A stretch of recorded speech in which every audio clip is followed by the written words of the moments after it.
we are gathered here today with the amazing Kelly Wendorf to talk about building better humans, which, oh my goodness, do we need to build better humans? Because look around what we've done so far, not all great. So I'm looking forward to learning the magic formula on how we can all be better. And that's what this entire event has been about, hasn't it? Awake or Arise is all about how can we be better ourselves? How can we help others be their best selves? And how can we inspire others to help others to be their best selves? And throughout all of this, coaching has been a thread and will continue to be a thread because it's pretty amazing. I always talk about how much coaching helps me just in daily life. Coaching skills, I should say, because it's not just necessarily being a coach or being coached. It's the kinds of things that we learn as coaches and apply that make life and work and family and everything a little easier. So yay, coaching. But today we are here with a soon-to-be best-selling author of Flying Lead Change. Check it out. It launched yesterday. Oh my goodness. I'm gonna put a link right now to, I was ready for you, Kelly. Link to Amazon to buy it. Read it. It's good. I haven't read it yet, but I know it's gonna be amazing because Kelly's amazing. I'm still waiting for my copy. And yeah, today we are here with our amazing Kelly, who is going to tell us about her book, and she's going to tell us how to build better humans.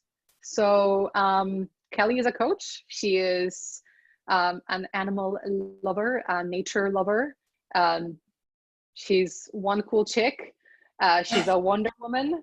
And when I go off camera, later, I will put a link in the chat to an interview I did with Kelly for the Wonder Woman Wednesday series, which was lovely. And we got to know Kelly a bit more.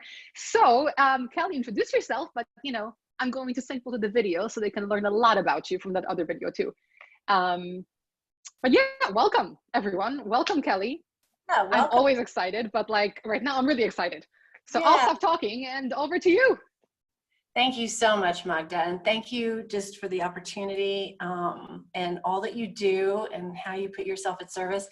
Magda's going to be my wing woman today. I told her to please, you know, reach out if anything goes wrong with tech or sharing or anything like that, because we're going to be quite interactive in our time together today on our little construction site of building better humans. And just hi out there to all of you, wherever you are in the world. We're going to be using the chat function and the Q&A function, and just a little bit about me. I'm a master certified coach. I'm the founding partner of an organization called Equus. We are a leadership development organization here in Santa Fe, New Mexico.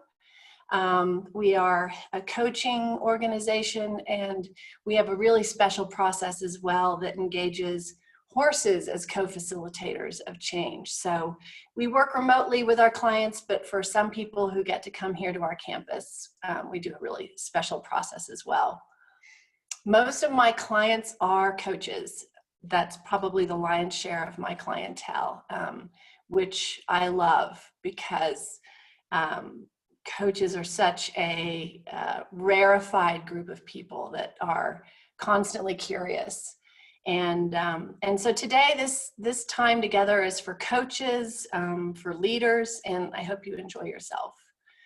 And so I just love to hear where everybody's from. We've had a few people put in with the chat, but I just want to know if you're here, just a quick hi, and where in the world you're from. We have people from Uruguay and South Africa, Maryland.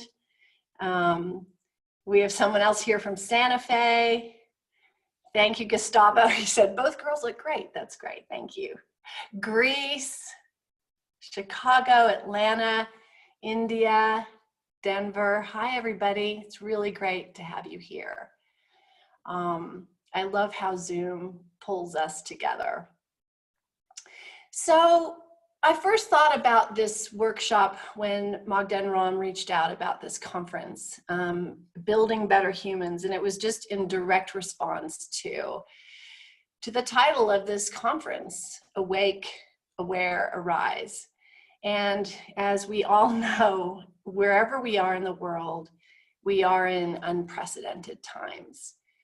And it's just so apparent, as Magda said earlier on this call, that we just have to do better, each of us. And in order to do better, we have to be better and do more than we've been doing. And that's a lot for many of us because we're already very, very engaged.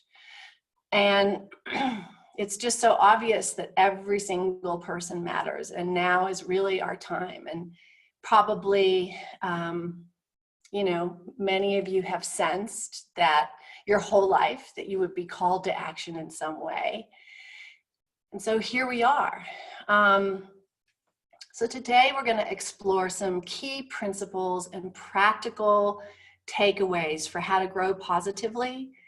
They're going to make a measurable change in your life, and assist you not only to be a better leader and a better coach. And by the way, I define leadership very broadly. If people or things rely on you in any way, if ideas rely on you, if projects rely on you, if family members rely on you, then you are a leader. So, and as we all know, as leaders and coaches, the more we grow and expand and deepen, then the better we are to serve others to do the same. So today we're going to be exploring some of those principles and tools, and I hope that you come away with some really practical things that you can apply to your life and to your clients and your team. And I'm going to be presenting 5 tools. Obviously, there's infinite tools to building a better human, like Magda with her beautiful makeup that she applied. Anything goes, but you know, we only have so much time, and these 5 I feel like are quite primary. And we could even spend a day on each of these, but hopefully we can dive just a little bit deeply together on what they mean. And we say tools, but I'm going to use the word commitment, because we can have tools and we can leave them laying around, but part of what's going to make these tools effective is if we commit to them. So today it's about 5 commitments.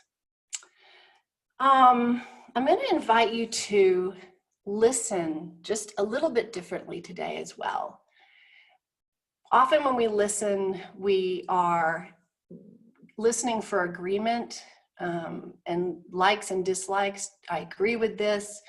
I don't agree with that. I dislike this. I like that.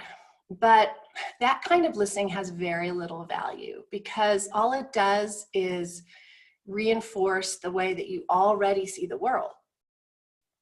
So today, listen for insight instead of agreement. That's my invitation to you.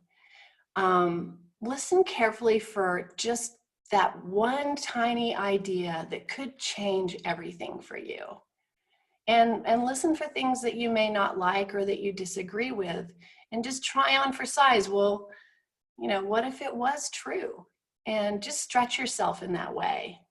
So you're listening for insight. You could say that that's our first commitment together. It's about being a learner instead of a knower. And part of building a better human is being a learner. So listen for insight, and that'll be our kind of fundamental way of being together, in exploration and curiosity. So let's get started together. I'm going to share the screen.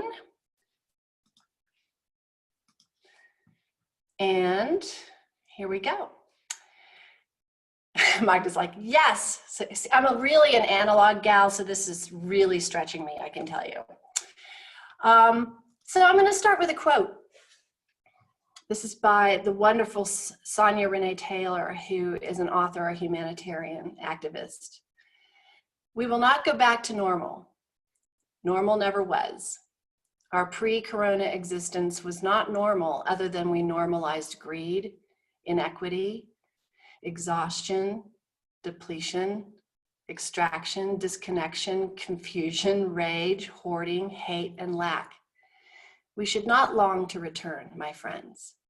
We are being given the opportunity to stitch a new garment, one that fits all of humanity and nature. I love this quote because it's about a brand new way forward.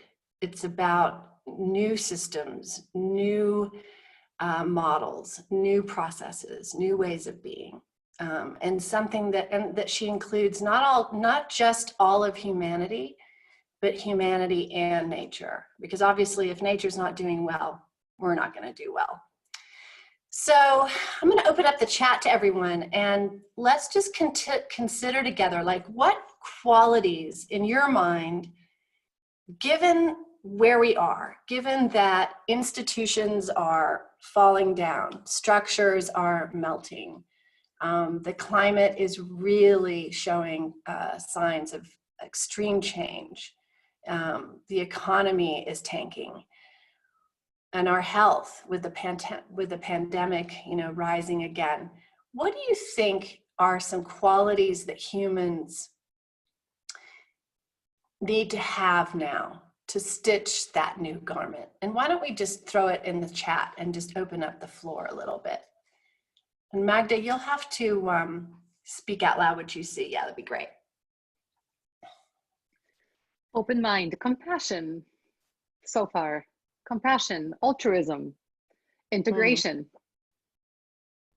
I'm going to add one too, intention, empathy, love. Yeah. Both and thinking versus either or. Be more human. Realization that humans are part of nature. Gratitude. Help others. Focus. Compassion again. So I'm going to invite each of you now, as you write some of these qualities, these characteristics, I hope you've brought a journal, a pen and paper, have it somewhere. Write down for you either a characteristic or a couple of those characteristics that resonate most for you. And the reason I'm going to have you write them down is towards the end of our time together today, I'm going to show you a process on how to hardwire those, what we might call temporary states, where we might sometimes feel compassion or sometimes be able to hold an either or mindset, and turn them from a state into a long-term trait. So that is going to be one of our commitments. And so I'd like you to kind of, track something that you would like to personally hardwire into your body. This is part of the building, is the hardwiring. So I just put up that on Mentimeter. If you guys want to click on that, then you can add in those words on Mentimeter, and I will do my best to just share it. And yeah. Cool. We're pushing you technologically as well. Possibly. So here are the 5 commitments that we're going to work with today. Taking radical responsibility, feeling all feelings, be an ally, engage in courageous conversations, and change your optimal states into traits, which I just spoke about. I imagine that many of these, if not all of these, you've heard about before, and that you've, definitely explored on your own before. But in the spirit of listening for insight, we are going to be engaging with these commitments in probably different ways than you have before. So with each commitment, we're going to spend some time working, sometimes experientially and sometimes just with reflective processes and sharing. So let's start with our first commitment, taking radical responsibility.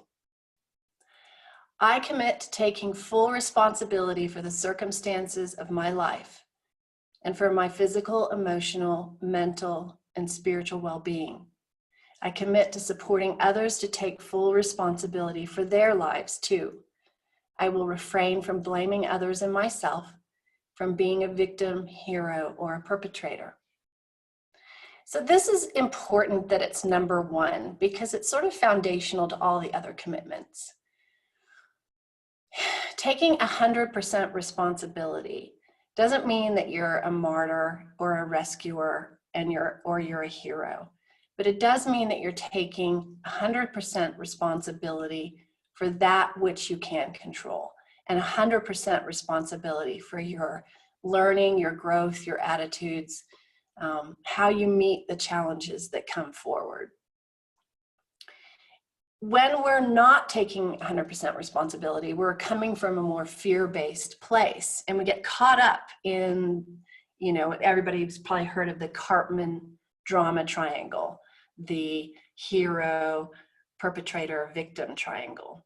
And that triangle is fueled by fear.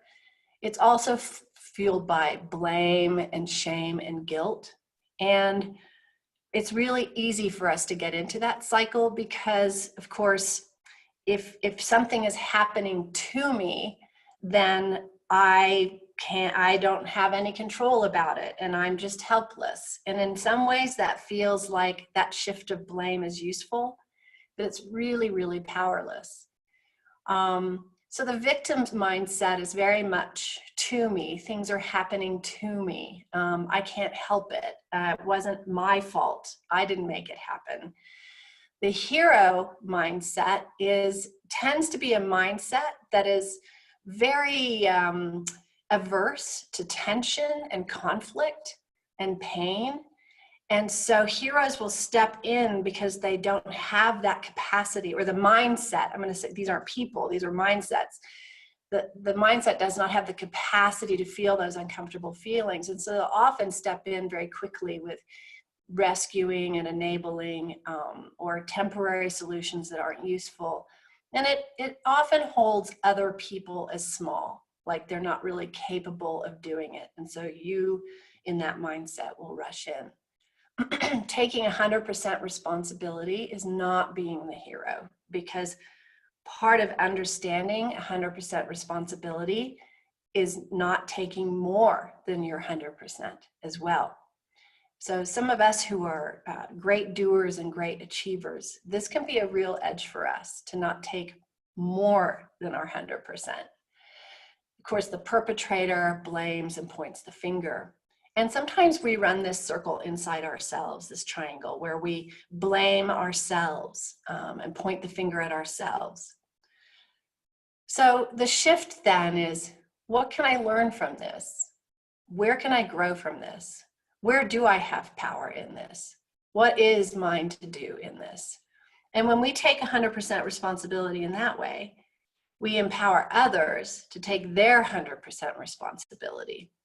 If we take 120% responsibility, we actually end up enabling the fragility of another and their 80%.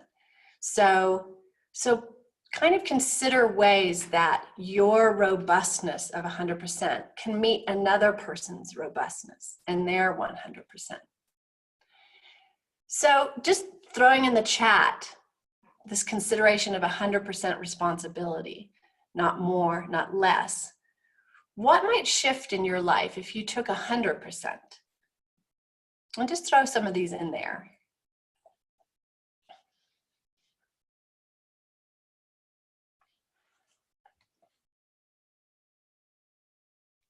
Well, as we're waiting for people's answers, first of all, Kelly, let me know if you want me to use Mentimeter for these kinds of things too, because I can.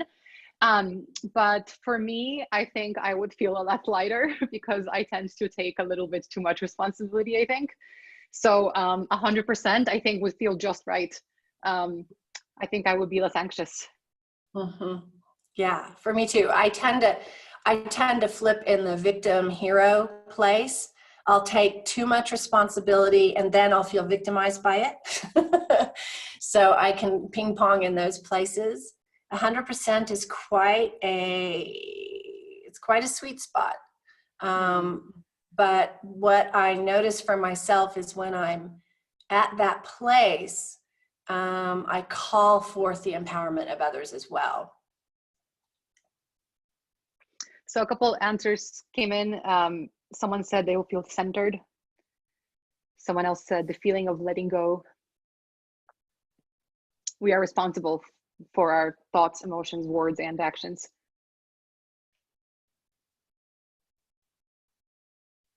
It's crazy. Honestly, like I feel weird right now because I just started thinking about 100% what that would feel like.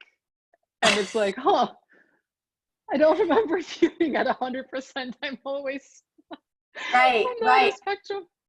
Well, that's really important because a lot of you are saying, you know, even though I didn't ask what it would feel like, I said what might happen. But what everybody is starting to say is, oh, it would feel like this. It would feel like that. And for those of you who are getting a felt sense of what 100% responsibility would feel like, I would love for you to just kind of track that feeling. Take a moment and track that felt sense of taking 100% responsibility. Take a few moments now. Where do you feel it in your body? How do you feel it in your body? Because in our last commitment, that's another state that we can turn into a trait, okay? So for me, for example, how I feel when I'm taking 100% responsibility is my posture becomes more erect. I feel more easy in my stomach. My breathing slows down. I'll even notice, like if I'm on a coaching call and if I'm taking more than my fair share, if I'm trying too hard for my client, everything gets a little up here. And I can track myself and go, there it is. There's me taking on more responsibility than I need to. Just drop back down, change my posture, and that changes how much responsibility I'm taking. Similarly, the victim position will have a different feeling, right? And the persecutor position will have a different feeling. So track your feelings as we're working together, because they're going to be useful to you later in our time together. Anything else pop out, Magda, that we want to? Someone said that they would feel not dependent. I feel not dependent from others, more in control. Someone else talks about feeling it in their stomach. Yeah, feeling empowered and control came up a couple more times. Nice. So, you know, and we'll get to this later, but I'm loving that people are going into how it feels, because so often we have these realizations that we do want to take 100% responsibility, not more, not less, but our habits are that we do something else. When we change it from just a cognitive idea of something we want to shift in our life, and we drop it in to rewiring our body, then the habits change. So that's what's so exciting. This is part of why I said building better humans, because you literally can build these things inside. So stay tuned. So a little journal exercise for you. We'll just take about 3-4 minutes for this. And here are the journal questions, and Magda might want to type them into the chat. This is a very powerful question. So here's question number 1. Who or what do you blame for your unhappiness or frustration? And be really honest about this question. Don't just sort of blush it over and go, I don't blame anybody. I don't blame anything. There might be a place in your life where you haven't quite reached what you want, or something is causing frustration, or some rub somewhere. Who or what do you blame? And this is just for you. You don't have to throw it in the chat unless you feel like it. Second question, what is it costing you?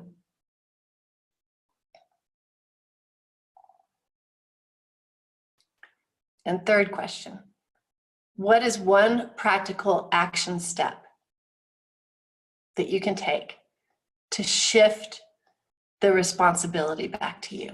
where you're more empowered? What is one practical action step?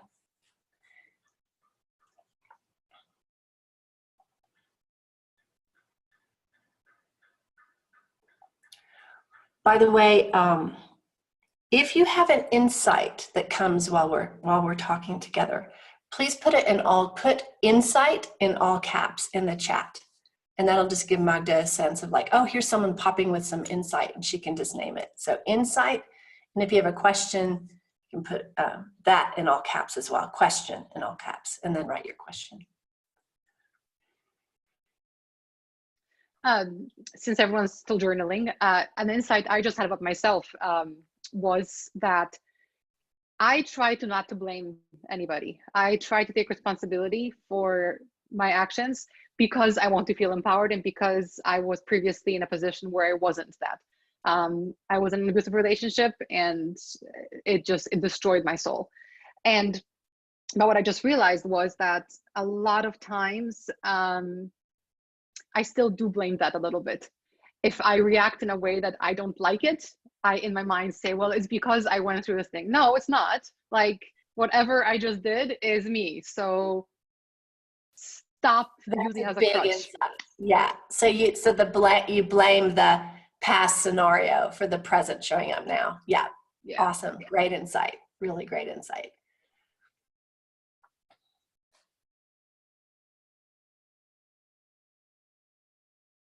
Yeah, someone else just said that when I blamed others, I couldn't even enjoy my own accomplishments.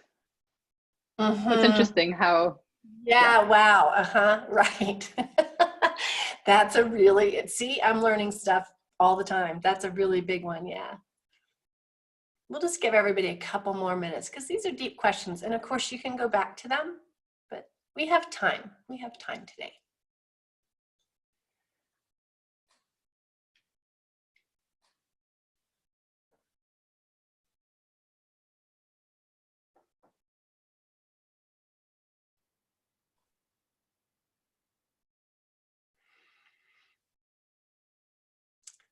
Any last insights before we move on?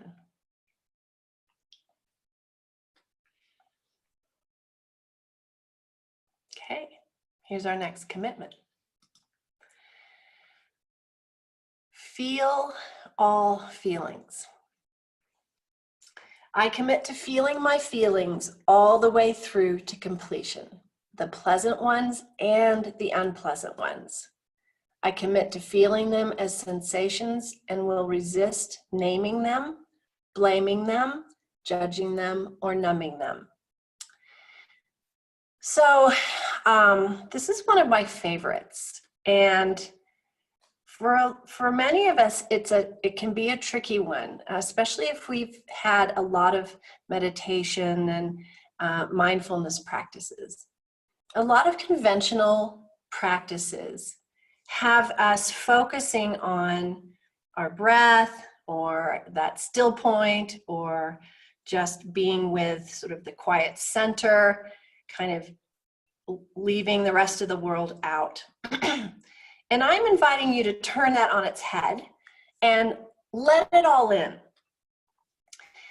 to become really porous. So the Buddhist nun Pema Chodron is a wonderful teacher in this practice of letting all sensations come in as is. So is Byron Katie, by the way. It's a practice of allowing our sensations, our emotions to be there without our interference. Labeling these emotions can get tricky because if I have a sudden kind of drop in my chest and a sort of heaviness of heart, and I call it grief or I call it depression, then from there I can very easily ratchet up to my brain and try and problem solve that emotion. And it keeps me in a loop, a perpetual loop. We get into, this is a good emotion, this is a bad emotion, this is a preferred emotion, this is not such a good, this emotion means this about me, and that emotion means that about him. And it gets us in a kind of hamster wheel of negativity and anxiety. And takes us away from just pure presence. Presence, in its purest definition, is being with everything as is. Compassion, to use that word that was put in the chat a couple of times earlier, the definition of the word is to feel with. That's all it is. That's all compassion is. Compassion is not sweetness, kindness, niceness, empathy. Compassion is feeling with. So this is the deepest form of compassion. Being with your sensations as they are, being with the other's sensations as they are. Pema Chodron kind of equates emotions to like weather patterns. Sometimes it's a hurricane, sometimes it's a spring storm, sometimes it's sunny, sometimes it's windy, but we wouldn't want to change those elements on Earth. So why would we want to change that life force inside of us? It's just life force, just elemental life force. When we get into labeling these sensations, we get what's called meta emotions. Meta emotions are feelings we have about feelings. And then we have feelings about the feelings that we have about feelings. So you can see what a rat wheel we get onto. So this is about really dropping into the very life force that is moving through us as human beings, connected to the multiplicity of all of life into the greater cosmos. It's quite an expanded state. And it also helps us to take 100% responsibility, like we were talking about earlier, because the more we're able to have and experience large, sometimes uncomfortable feelings, the greater capacity we have to just be with it, the less prone we are to necessarily try to like fix or rescue because we can't tolerate, say, conflict, the sensation of conflict. But if you tune into the sensation of conflict, it's just a kind of jagged sensation. That's all it is. It's not comfortable, but it's not bad. Just culture and society told us it was bad, but it's just not comfortable. So I would love to hear in the chat just anybody's kind of, what's been your experience? What have you been taught about emotions? And how has that limited you? For example, growing up as a young girl in America, I was taught that I was to be nice and I couldn't be angry and I couldn't have strong opinions and I certainly couldn't offend anybody else. So I was sort of hemmed in emotionally, and that did come at a great cost. But just share with us what your experience has been and what you were taught about your emotions and how that might have, when you hear emotions from your clients or those that you lead or your family members. Sorry, wanted to jump in because, I too was taught to be nice and all those things. However, I'm very, very stubborn. So it was always very hard for me to do anything that I was told. But what's interesting is that it served me really well because I grew up in communist Poland, where it was like you were taught to do certain things because literally you had to. And I still remember in school I used to get eye rolls from and get in trouble because on picture day you had to wear your scout uniform or you had to wear white and navy and you had to be very still. And there's always class pictures and I'm like in the background. And I think it's helped me that, the fact that I just kind of got to embrace the emotions has helped me with confidence all through life. So at least it's a positive, but Yeah. Someone has, answers are coming in.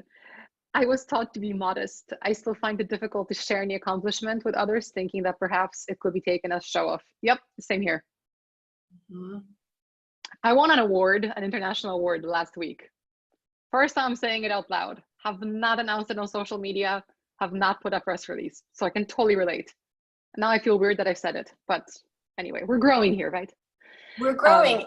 And, just to kind of stay with that, since it was also echoed in the chat, to build the capacity to feel pride, to feel that kind of swell of like, oh, wow, look what I did. You know, Yeah. Some people have hard time feeling joy. Some people have a hard time feeling anger.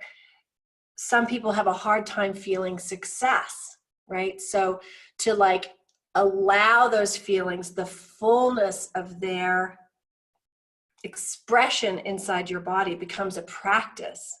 Because of course, when we can't selectively numb out emotions. If we numb out a little bit of our feeling of success, then we're also numbing out a little bit our sense of joy and a little bit our sense of connection and all the other things. So it behooves us to kind of open up the floodgates of our felt sense in our human body and allow ourselves to feel difficult things, even if those difficult things are good things, right? Yeah. What else? Someone else talked about, I was taught to hold my emotions in and not to express weakness. Now that I have learned to honor my emotions and express them as needed, I no longer hold them in.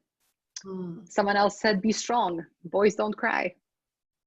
Yeah, that's a really, really difficult one. Don't cry. And then as leaders and as coaches, when we ourselves struggle with just being with our feelings as is, then when our clients have feelings, subtly we're not really sure what to do with theirs either. And again, there's this beautiful place between repression and expression, which is just being with. And when we're there, then we know how to be with others' feelings. And we know if we want to express, we can express them skillfully. So this is a really, again, a sweet spot. Anybody else?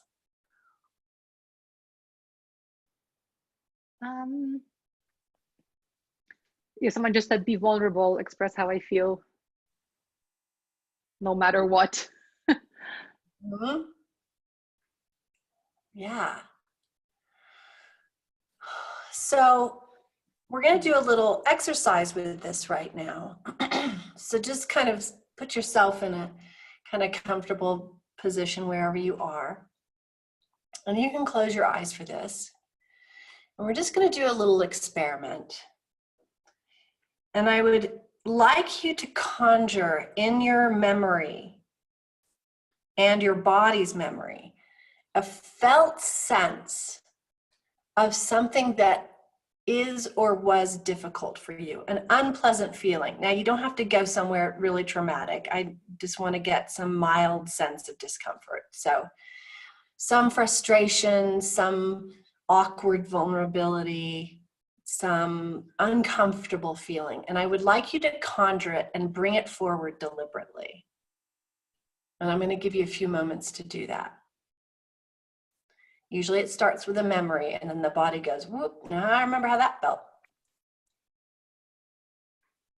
Maybe you had an argument with someone. Maybe you felt you disappointed somebody or somebody made you mad. Or you became angry in the face of somebody's action. It's probably more accurate. And now let it really have its way inside your body. I would like you to become deeply acquainted on a really granular level with that sensation. Where does it kind of show up in your body? Your belly, your chest, your head, your arms, your legs, everywhere? Is it centralized somewhere? Is it soft or is it jagged? What's the texture? And stay away from, again, labeling it in the traditional, conventional, this is sadness, this is anger. Just stay granular on a sensational level. Is it hot? Is it cold? And really acquaint yourself with it fearlessly. And now I invite you for 2 minutes, we're going to do this for 2 minutes, to be with that sensation, exactly as it is without any agenda to change it, to make it better, to make it easier. Meet it just as is.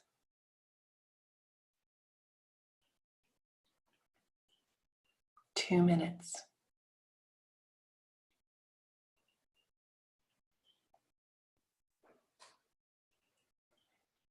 And if you find your mind starting to get activated by the feeling, just drop back in, get reacquainted.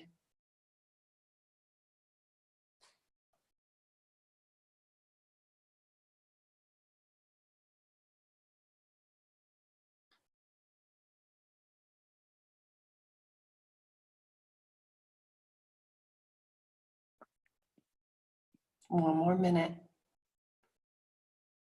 Keep getting really acquainted, being with.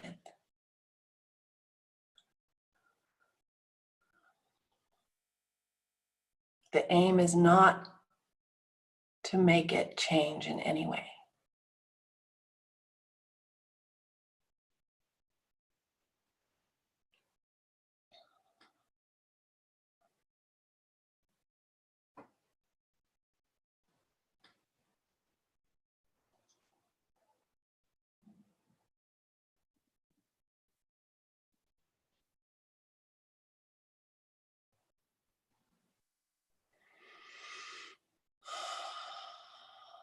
Okay.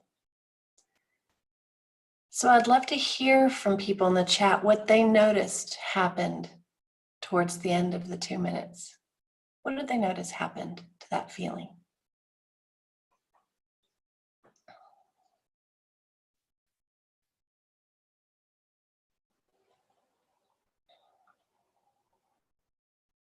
Is it okay if I share? Yes, please. Love it. Oh, someone said the feeling reduced. Yeah, Yeah. it was still there. For me, it was in my throat and was just like a jelly blob that was starting here and expanding and then going into my ears and my brain. And it was pulsating, but as we went on, it just became less pulsating. So it felt like it was occupying less space. Yes. Yes. Interesting, isn't it? So someone said it become less intense. It was fading away. Yes. Yes. Isn't it interesting that paradoxically that when you be with, again, the word compassion, without any agenda, just purely be with how it, whereas what we normally do is fight it, engage with it, try to fix it, go to therapy about it, da da da da da da. This is the power of being with feelings exactly as is. Anybody else before we move on? Okay, beautiful, beautiful work. And I loved how granular you got, Magda. You know, again, the more you acquaint yourself with it, how it lives in your body, the more power you have to build capacity to be with it. And then it just, but here's the trick. Don't do this so that it'll go away. That's not the point. The point is to be with it because it's just true, because it's just life force. Yeah, great. Okay, next, commitment 3, be an ally. I commit to learning about differences and diversity in my community, my workplace, my country, and with my clients. I will educate myself on how to be sensitive to others' differences and be an ally for them in meetings, gatherings, family settings, and other settings so that they feel included and not othered. Othered has become a new verb. This has become really important, especially in American public discourse, but increasingly more around the world on the heels of some really terrible atrocities that have been happening for 12,000 years, but certainly come to the fore recently, particularly with people of color. There is arising a new expectation, talking about a new garment that we need to knit together. There is a brand new expectation on leaders, on community members, on coaches to be literate onto ways that we subtly exclude others, way more literate than we were 5 years ago.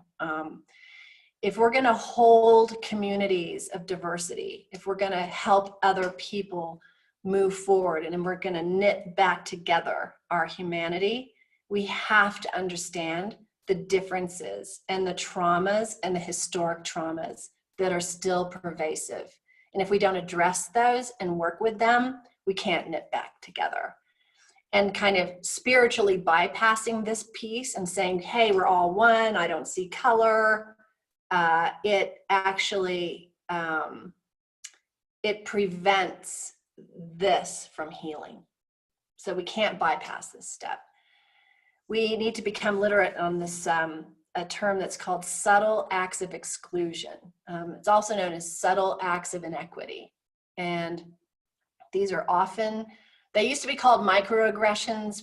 Most of us are finding that to be a not a very useful word, because it's so blamey and can create a lot of defensiveness.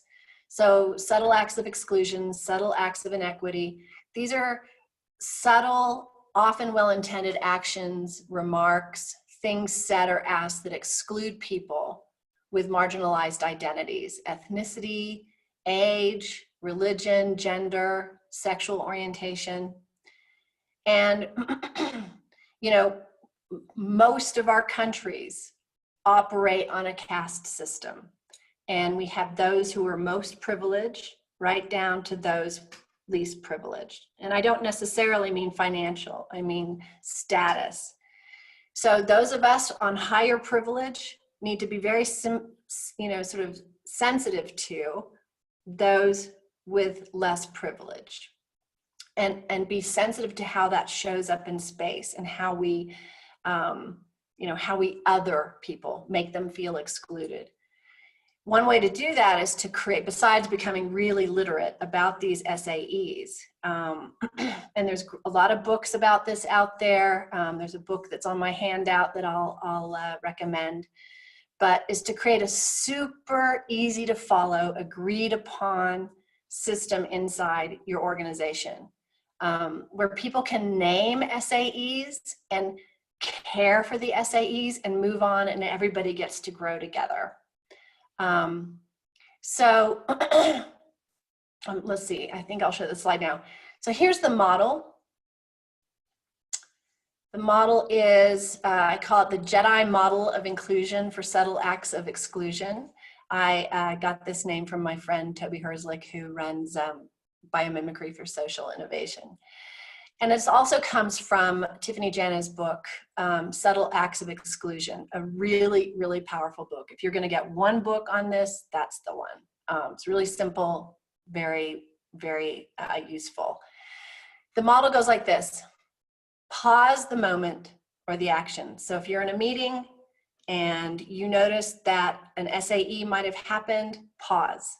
And we're all gonna, you'll create agreement in your circles, in your meetings, that this can happen. So nobody's wondering what the heck is going on. And it might go something like, oh, wait, whoa, something's just happened. I just need to pause for a second and address something. The second step is to assume good intent. Assume that the person who, I'm not gonna say committed, who did the SAE, did so by good intention. Maybe they thought they were paying a compliment. Maybe they thought they were saying a joke. Maybe they were genuinely curious about something. Then name the SAE and its impact. So, George, that comment that you made about about the South could have been problematic, and here's why. Problematic is a great word to use because it doesn't really assign a lot of blame. Who names the SAE? It can be the person who's received the SAE. It can be a person who's observed it in the room. Or you can call yourself out and say, oh, wow, I just realized that I just excluded you. One way I notice it happens as an American is that nationalism is sort of a Amerocentric mindset that I take when I'm working with people all around the world, and assuming that they understand my terms, my things that I'm saying, and it just excludes them, it others them. So that's just an example for us all to be mindful of. And then you care for the SAE. You address it. You talk about why it was problematic. And it's a time for the person who did execute the SAE to say, oh, wow, I have so much to learn. Thank you so much for that feedback. I really appreciate it. And I am sorry that I distressed you, or I hurt you, or I made you feel like you were excluded. That's simple. And then have patience, but expect progress. This is a really, really triggering place for human beings. And if we're going to build better humans, it's where we need to go together. So in the chat, just put any time where you have felt othered because of your gender, because of your sexual orientation, because of your skin color, because of some assumption somebody made about you. Just put it in the chat, you know, in any way where you just felt excluded or othered, and how that felt. I'll give an example because it's one of the reasons why I love my job right now. Not only because Coacharya is amazing, but also because I'm remote. In every leadership role that I've had before, I was usually the only female. Maybe there was one other female sometimes, but usually only female. And especially during longer meetings or strategy or anything to do with planning, where the leadership team was together and we took a break and all the guys would go into the bathroom together. And I would come out laughing and blah, blah. And yep. It's just really, really, really awkward at the least. But a lot of things were decisions we made in that bathroom where I could literally not go in. Exactly. That is a subtle act of exclusion. They didn't intend it, but that's the fact. It's important to separate the intention with the impact. The intention may have been good, but that doesn't erase the impact. And both intention and impact need to be held together in both places. Another one sort of like that as a woman is you're in a room with many men and you're in a meeting and they ask you to take notes, or they ask you to write on the whiteboard because your writing is better, right? Yep, I've been there many times. Anybody else? We'll just do a couple. Yeah, there's not examples yet, but people are saying, yeah, I felt out of place.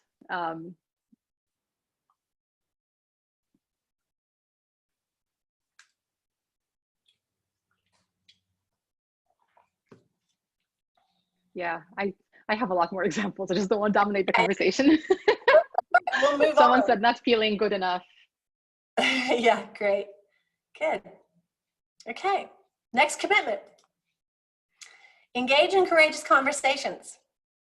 I commit to being more honest in my communication with others. I will strive not to hide, drift, disappear, appease, or attack, but be forthcoming and authentic in my engagements with others. I'm going to move right to the Venn diagram about this because I think you all might find this really useful. So I've put this comes from my book, Flying Lead Change, and I've put this diagram together to kind of simplify courageous conversations. Let's start, let me start here with, we have a horizontal line and a vertical line. The horizontal line represents the spectrum of kind of disappearing and not showing up for a conversation or ourselves, or showing up. So it's the two extremes of the spectrum. And on the vertical line, on the spectrum of disconnection from self and other, and connection. So let's start with the bottom right-hand side, where you're showing up for a conversation, but you're disconnected, the bottom right-hand side. So this comes across where, you know, this is where people blame and yell and attack and intimidate and dump, that kind of. So you're in it, but you're in it in a very kind of attacking or oppressive way.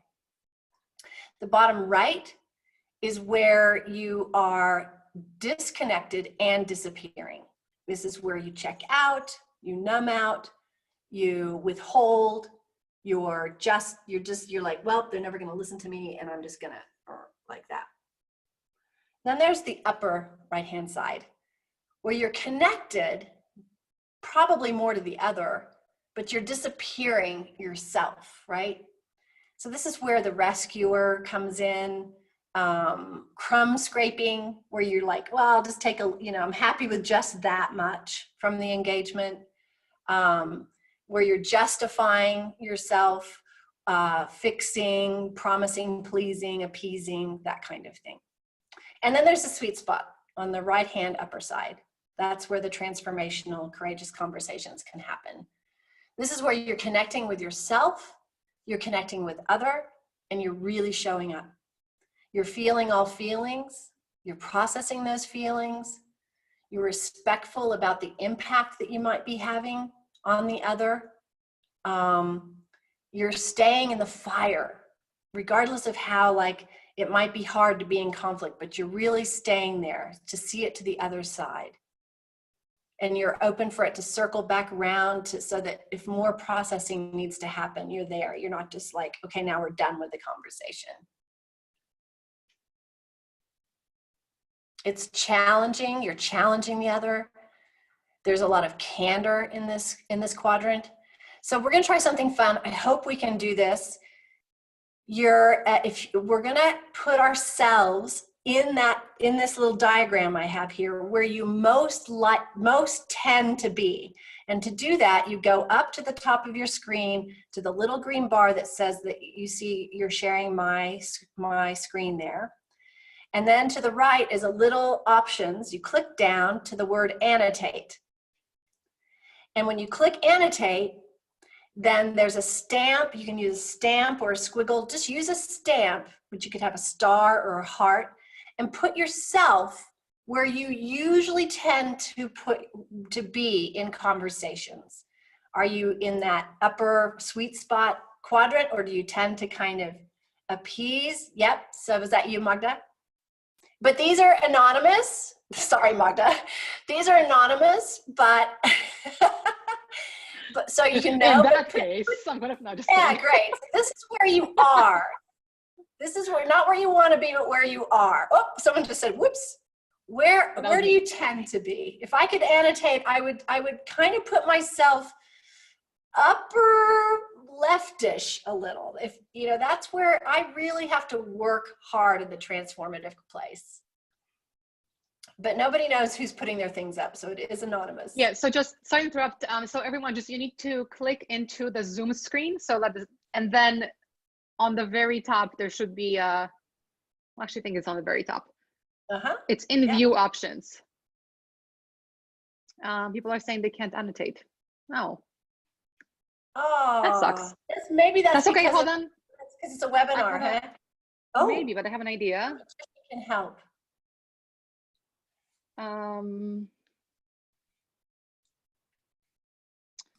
Okay, give me 1 second, guys. I'm just gonna. She's gonna see, because stamping. MacGyver. We have to have some fun here. Look, I just put myself. That's where I usually am. Okay, this is clearly not working. Sorry about that. I'm not sure why it didn't work. That's okay. That is. Host needs to enable that in settings. Hold on, where in settings? I do not see that anywhere. View options, annotate. If someone tells me where to do it, I will happily do it, but I don't have an option to give you guys an option. I guess because we're in webinar, sometimes in meetings you can do it. So that might be, it may be because. Sorry.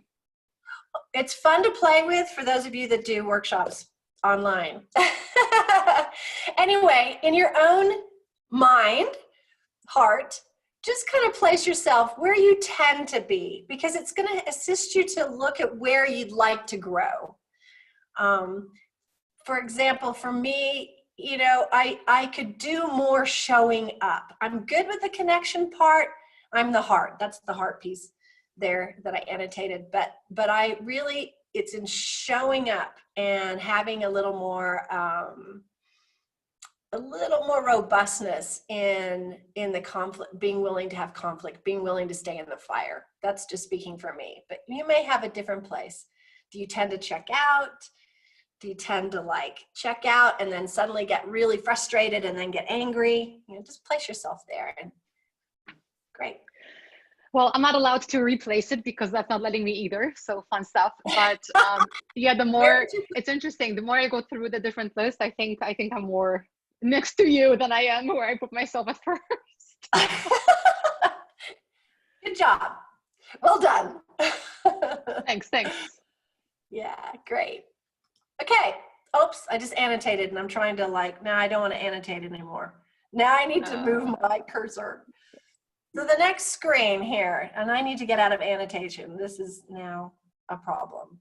Yeah, you need to click the close the view options. Oh, technology. Oh, technology. No. Also, apologies for microaggression that we just what's it called? Forced upon you. We asked you to use technology, taking for granted that you can't. You're right. We did a subtle act of exclusion. Thank you. Assuming that everybody was a tech genius. Yes, that's right. Well done. See, we're building better humans. Okay, commitment number 5. Change your optimal states into traits. Now here's where it all gets really interesting. I commit to actively engaging in my body's neural networks to rewire it towards positive traits such as resilience, kindness, connection, strength, happiness, and joy. And I will add any of those that you first talked about and wrote down in your journal: compassion, taking 100% responsibility, what that felt state feels like. So according to Rick Hansen, he's my neuroscientist mentor. He's the author of The Buddha's Brain. Roughly 33% of our personal attributes we're stuck with. But that means that 66% we can change of our whole self. This means we're empowered to really take charge of the person that we want to become. And all you have to know are some really basic principles and practices on how to hardwire yourself into different characteristics, different virtues and values. So this is really powerful for you individually, but if you can also teach this to your clients, you can teach this to your family members. There's a very small conversion rate in conventional coaching and in therapy, a very small conversion rate between people having insight and it actually, what I'm going to call, consolidating and integrating into people's lives. Very small conversion rate. So without understanding how we turn traits into states, we end up leaving a ton of money on the table. So very, very simply, you start with what would be good to grow. What would be good to grow? So for me, just, after that last slide, what would be good to grow in me is a sense of robustness. That's something I would like to grow so that I can show up in conversations better. So take 1 second, 1 moment, and think about one felt state that would be really good to grow for you. Let's just pick one. Okay, can be anything. And here's how we're going to do it, and we're going to play with it today. We're going to experience the felt sense of what you want to grow. We're going to feel it in our bodies, and we're going to do this together. So I'm just going to show you this slide now. We're going to extend that experience deliberately. In other words, we're going to extend it into time, 2 or 3 minutes, and feel it somatically. Somatically means viscerally throughout your whole body. We're going to focus on what is rewarding about that experience, what we like about it. And we're going to feel it again before we go to sleep. And I would add, when you wake up in the morning. And we're going to look for that experience showing up in our awareness throughout our day. Okay? So what's amazing about this is that anything that we've worked on today, anything we've looked at, anything you aspire to, any felt sense, you can apply this. If you practice these steps every day for 40 days, you will begin to notice that you not only experience that felt state frequently, but that you notice circumstances that ignite that for you more, and you create circumstances that ignite that for you more. And I'm going to way oversimplify here, way oversimplify. So for any of you neuroscientists out there, I deeply apologize. What's happening is that you are in focusing on these felt states, you are actually creating new neural receptors. And those new neural receptors start to kind of sense and feel more of that experience.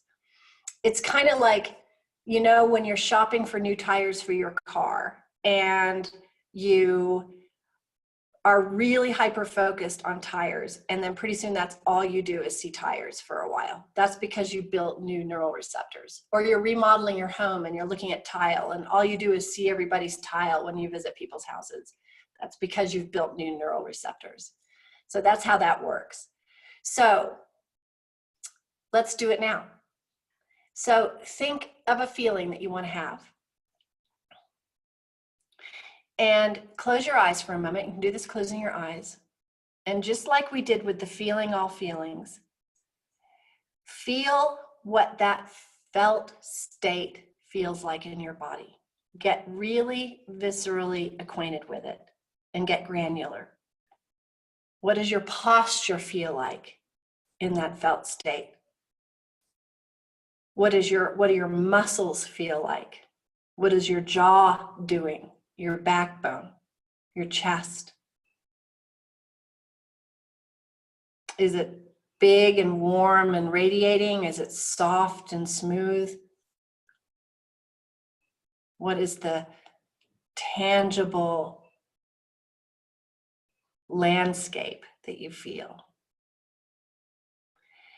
And now for 2 minutes, we're going to feel it deliberately and really drink it in.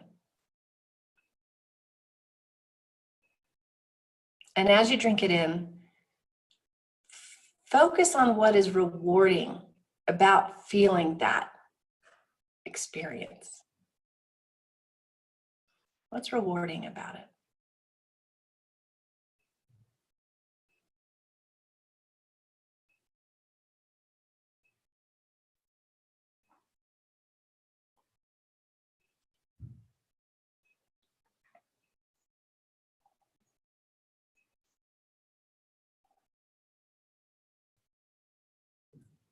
Keep staying with it. If your mind engages, just drop back into the body again.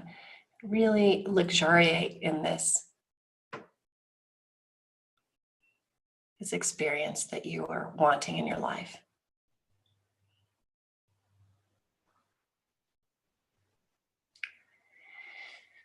And now you can open your eyes again. And you're invited to commit to doing this every night before you go to bed with this experience for 40 days. And to also throughout the day, like put a Post-it note somewhere and notice when it kind of shows up. Maybe you're in a conversation with a friend and suddenly that feeling shows up, or maybe you're hearing some music and that feeling shows up. And when you notice it, pause, be with it, extend the experience for a few minutes. This is how you turn a state into a trait. So I'm going to open up the floor to some questions. Any questions? You can ask me anything. I'm going to scroll. I don't. Somebody earlier asked about your matrix. Can you be in two places versus the context? Not sure what that means, but can you be in two different places on that? Sure. I mean, if you can, yes. So if I understand your question correctly, you could tend to either appease or shut down. You might find that you kind of emphasize one over the other. But I would say you can be, I'm not sure if you could be in two places at once. I'd have to I'm not sure if you could do that. but you could have a proclivity towards several of those places, which is great. You just need to know what might be a deeper inquiry into that is what conditions set you up to get, say, in the lower blaming finger pointing quadrant. You know, do you get scared? Do you not feel safe? What conditions set you up to, you know, disappear and withdraw? What conditions set you up to sort of please and appease and rescue? And what, based on that, what do you want to, what state do you want to build into your life so that you can show up in that upper right-hand quadrant? So you just use a word that resonates with me a little bit, rescue, which is why I moved my indicator earlier, because I do tend to do that. I definitely am a fixer. I'm a get things done. I know what I'm doing. Just let me help you kind of person. But I don't see that necessarily bad. Like I can see how it can be bad. And I've been on the receiving end of it turning bad, but I don't necessarily think that it's terrible. So can you talk to me about that? Well, that's a great question. So you probably want to feel into your body to feel the difference between rescuing and empowering or teaching, right?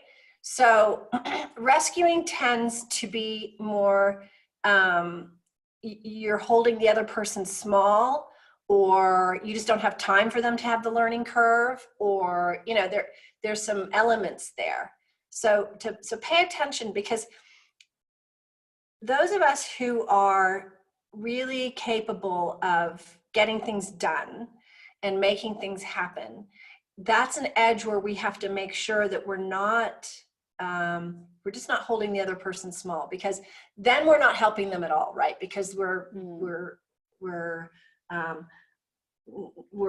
denying them, you know, a chance for them to grow.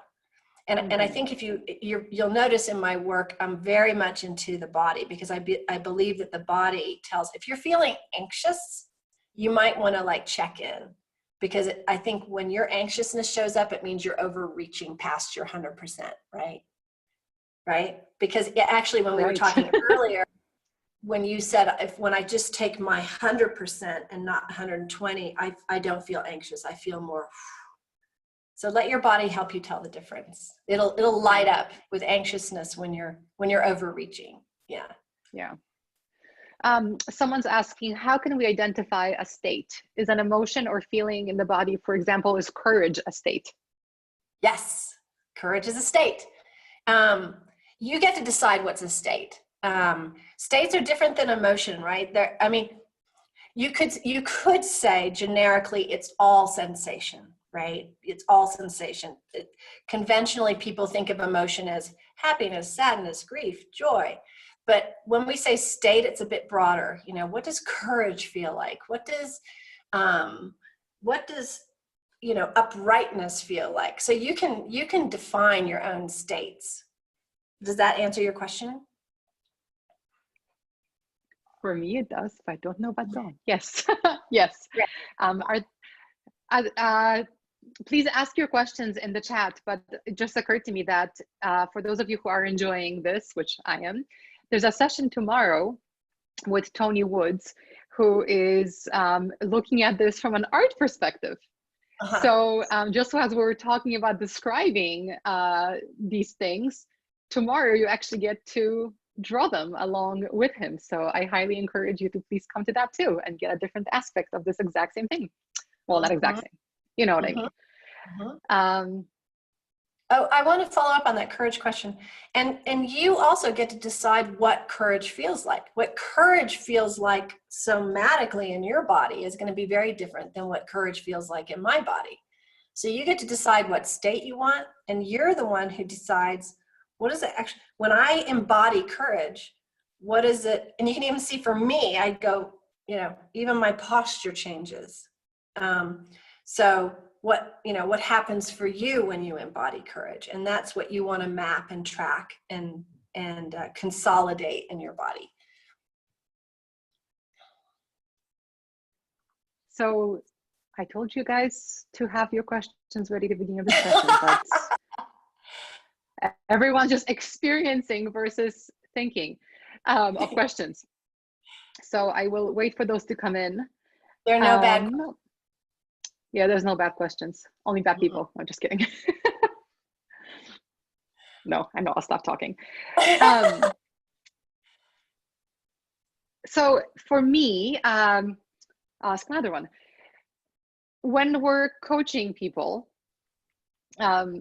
because of me tending to veer to that left, I know for me it's a challenge just to not lead the person. And when I'm listening to you and you're talking about, you know, describing these states in our own words, when we're working with a client, I mean, it's hard to not use these labels. What am I trying to ask? When you're working with a client, what should you be asking? How can you get them to describe these things? I'm specifically thinking of a couple of family members that I know would be like, huh, if I ask them to work this way. That's a great question. So you can lead them quite easily. So for example, I did it at the beginning of our call when the question I had asked was, what would it be like if, I can't remember what the rest of the question was, you know, if we took 100% responsibility, I think was the question. What would it be like? And of course, what would it be like is a very, you know, typical coaching question.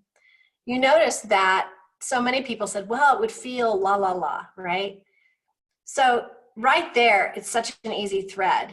So, okay, so tell me about that feeling. Oh, well, you know, oh, I would feel happy. Well, what does happiness feel like in your body, right? Sometimes though, so you can see I'm sort of stair-stepping people down from the cognitive of like, oh, that would feel good. Well, how would it feel good? I feel happy. Well, what does happiness feel like? And then they start to drop into their body. Some people get worried with the word body still.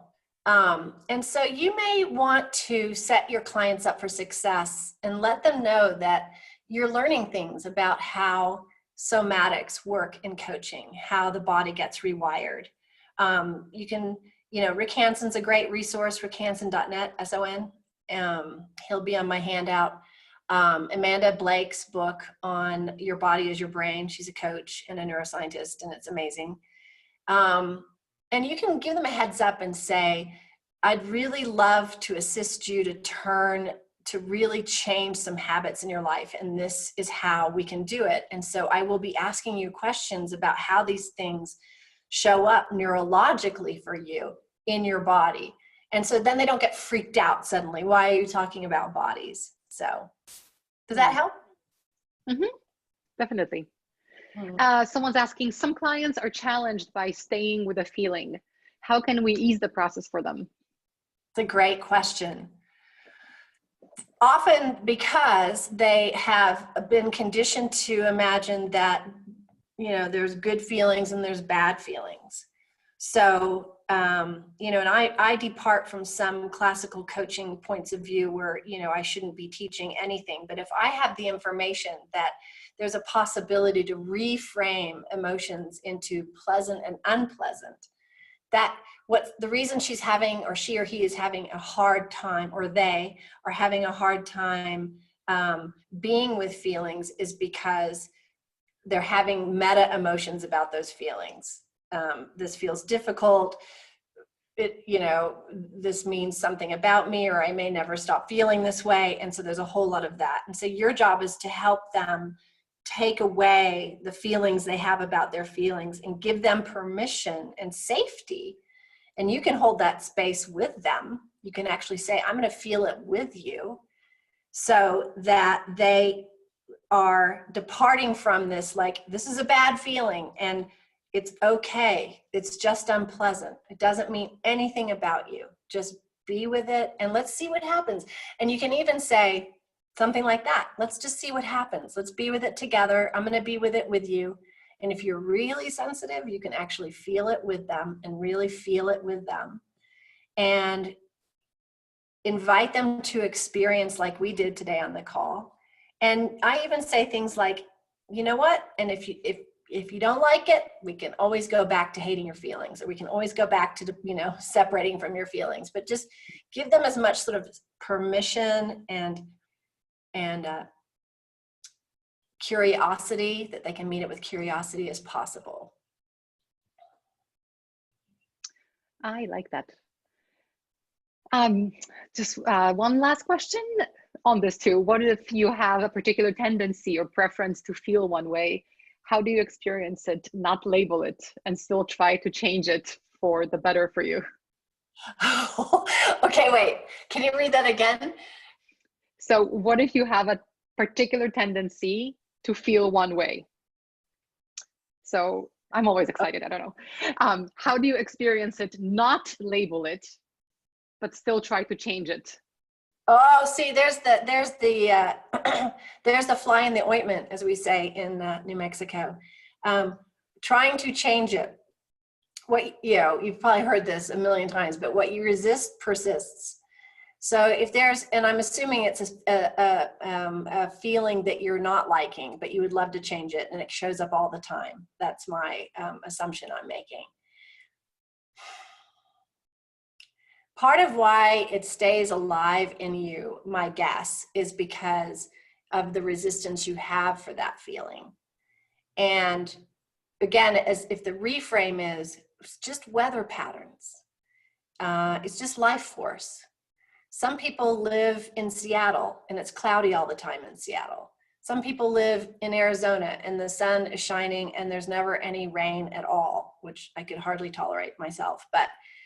And so these are weather patterns. You may be a Seattle person, a London person.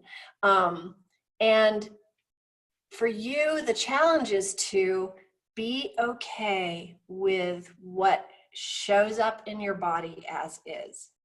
And just experiment and see what being radically okay with that feeling does in your life. Give yourself a chance to be radically okay with it for 30 days and see what happens. But if there's that little thing here going, oh, and then it'll shift, it's going to keep you in the loop. So okayness with everything as is. Just like you wouldn't argue with the sun shining or the clouds coming or the wind. Why would you argue with it? So what shows up in here, same. We have no control over it. It just comes, it goes, it comes, it stays. Just be okay with it. It's advice that I needed to hear. Kelly, we have about 5 minutes left, and I am keen to hear about your book because... Thank you. But I don't know what other closing thoughts you have. Yeah, those are my closing thoughts. Yeah, no. So, good. Thank you. So I'm just going to open up the screen here for some websites for you. We have a link to downloads for the handouts that have lots of resources, has that Venn diagram of the courageous conversations and the Jedi model and the 1, 2, 3, 4, 5 step for turning states into traits. equisinspired.com/building-better-humans. That's where you can get those.